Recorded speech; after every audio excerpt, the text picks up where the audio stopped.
Today on Public Eye News, NMU has a top accredited program in Michigan and a man drowned in Escanaba.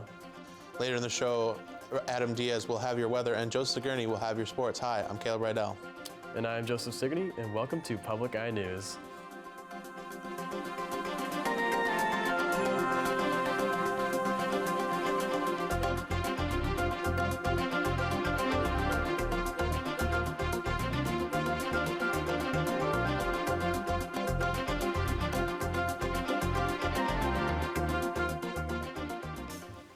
Northern Michigan University offers the top accredited RN to BSN program in Michigan, according to 2020 rankings compiled by nursingprocess.org. NMU's fully online program can be completed in as little as 4 semesters.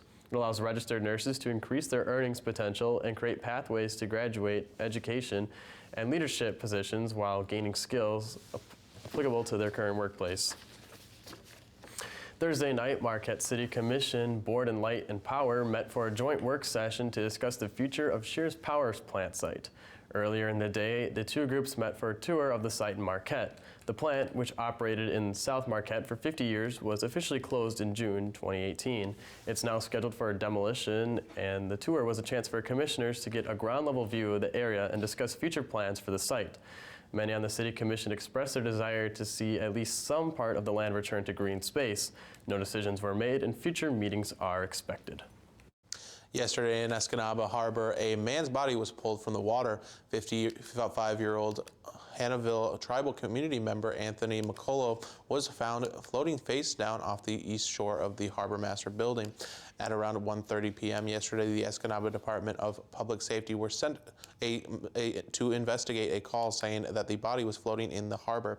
After confirming the identification of the body, McCullough was pronounced dead and taken to OSF St. Francis Hospital until they could notify the family. The investigation into McCullough's death continues, but it is believed that it was an accidental drowning and no foul play is suspected. And in the village of Calumet, the police department has been inactive for much of this year. Previously having 2 officers in the department, both left on good terms to work elsewhere. The village recently decided that they would start their department back up and run it themselves as a test run to see how budgetary issues will come about if they decide to fully staff their police again.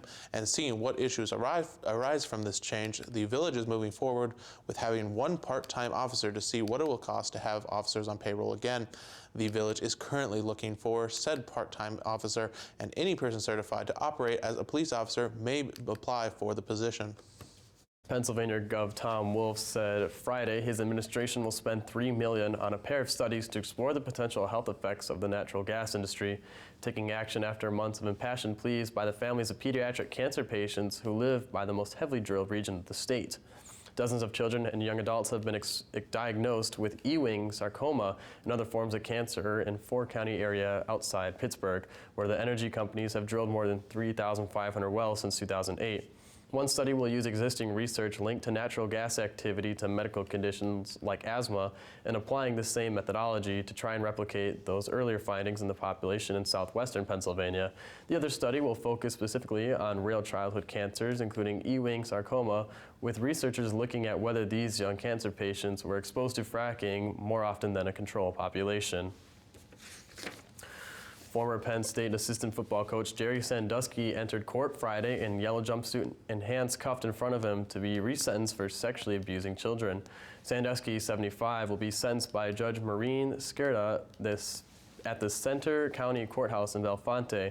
A state appeals court this year turned down most of Sandusky's arguments seeking a new trial, but said laws mandating sentence minimums in place at the time of his October 2012 sentencing have since changed. Sandusky was convicted of 45 counts of sexual child abuse in 2012 and sentenced to 30 to 60 years. Sandusky has always maintained his innocence, and his lawyers in October initiated a federal court action seeking a new trial or release from prison. And stay tuned, because after this break, we'll be back with national and international news. If you like sparkling comedy, music and dance, we've got nothing for you.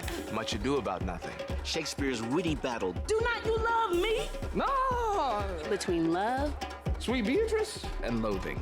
Benedictus. I will kiss thee. and a whole lot more. Join us for the fun of Shakespeare in the Parks. Much ado about nothing. I'm ready. On great performances. Tonight at 9 on WNMU TV.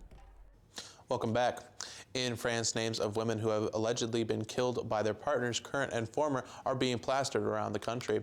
According to studies done by the European Union, France has a higher rate of domestic violence than most of Europe. Women in France are said to have been disbelieved or turned away from French authorities when they bring up abuse. French President Emmanuel Macron has been called out by activists for not being proactive enough in preventing these stigmas. According to activists, more than 130 women have died this year in France from domestic violence. After each new death, the women of France walk silently through the streets, making a statement, and recently, slogans and names of women have been put up around public government buildings and throughout the streets. 2 years after after campaign promises to fix the issues, Macron's government is finally starting to act. And the norovirus outbreak is forcing thousands of students to miss school in Grand Junction, Colorado.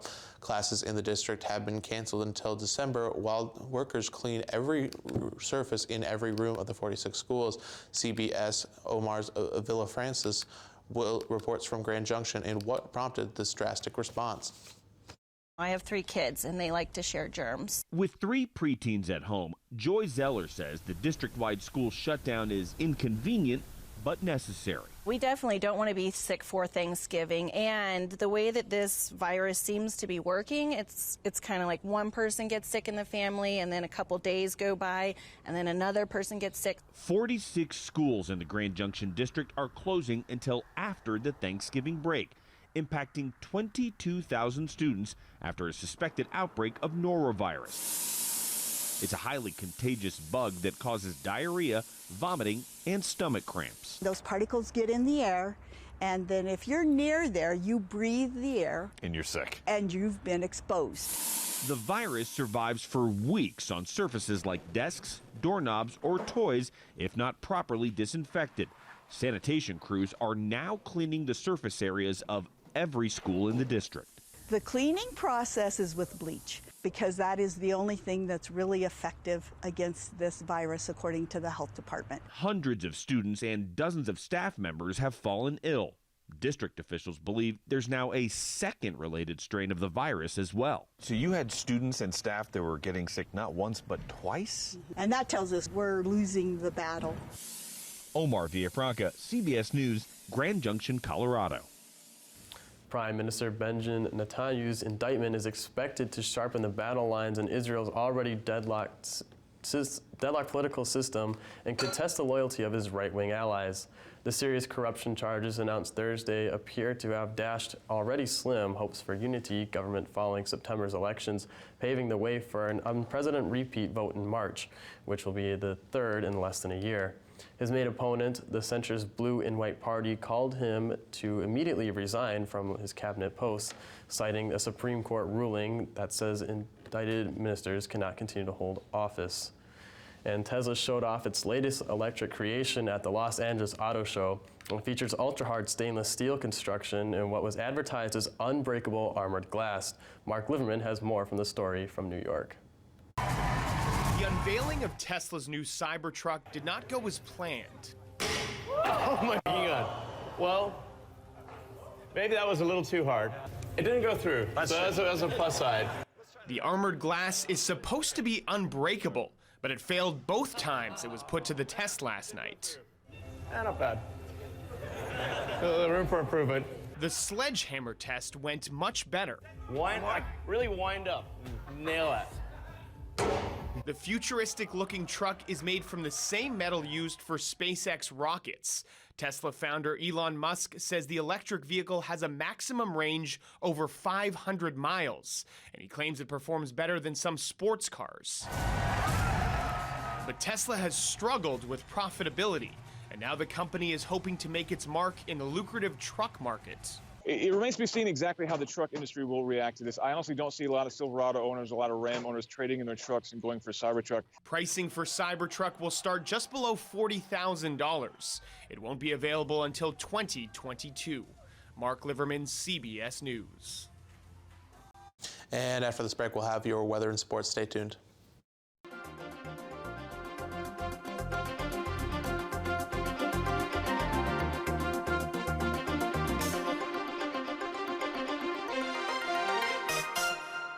Celebrate the best of Americana from the Ryman Auditorium with performances by Brandi Carlile, Roseanne Cash, Buddy Guy, Jason Isbell in the 400 unit, K.D. Lang, Lucas Nelson in Promise of the Real, John Prine, Margot Price, Nathaniel Rateliff and the Night Sweats, Irma Thomas, and many more. ACL presents the 17th Annual Americana Honors.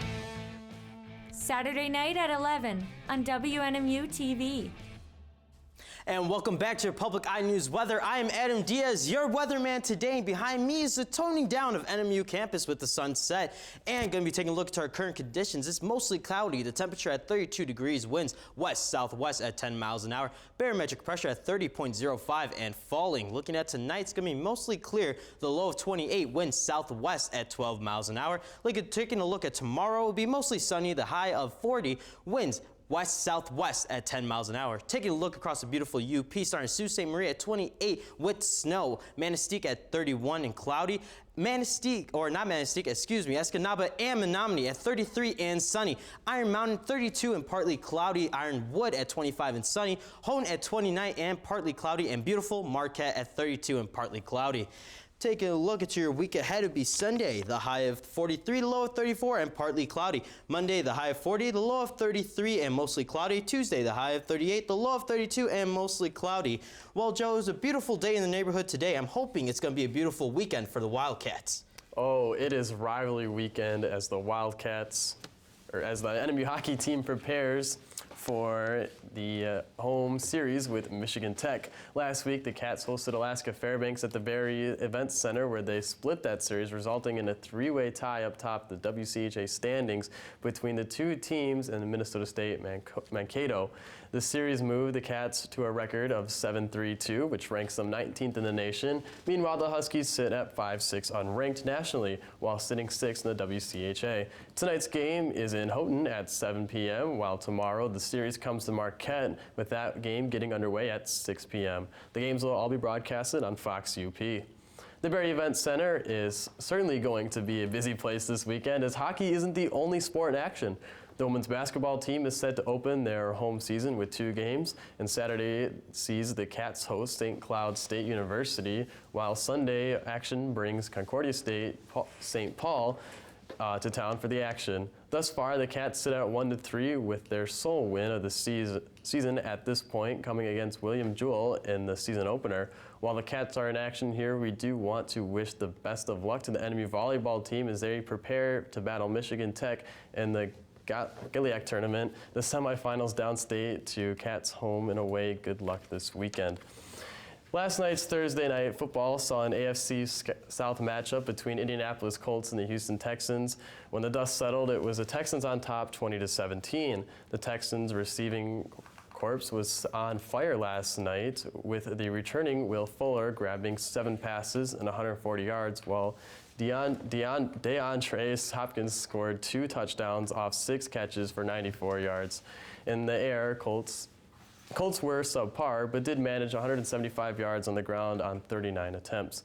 The win moves the Texans to the top of the AFC South at 7-4, while the Colts are just behind in the second in the conference at 6-5.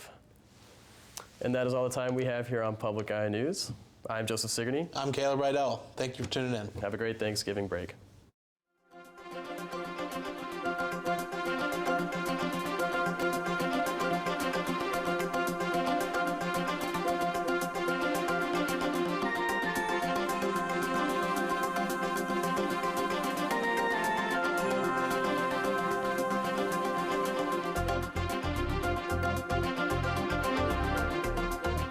The preceding program was produced by WNMU TV, Northern Michigan University Public Television, in studios located in Elizabeth and Edgar Hardin Hall.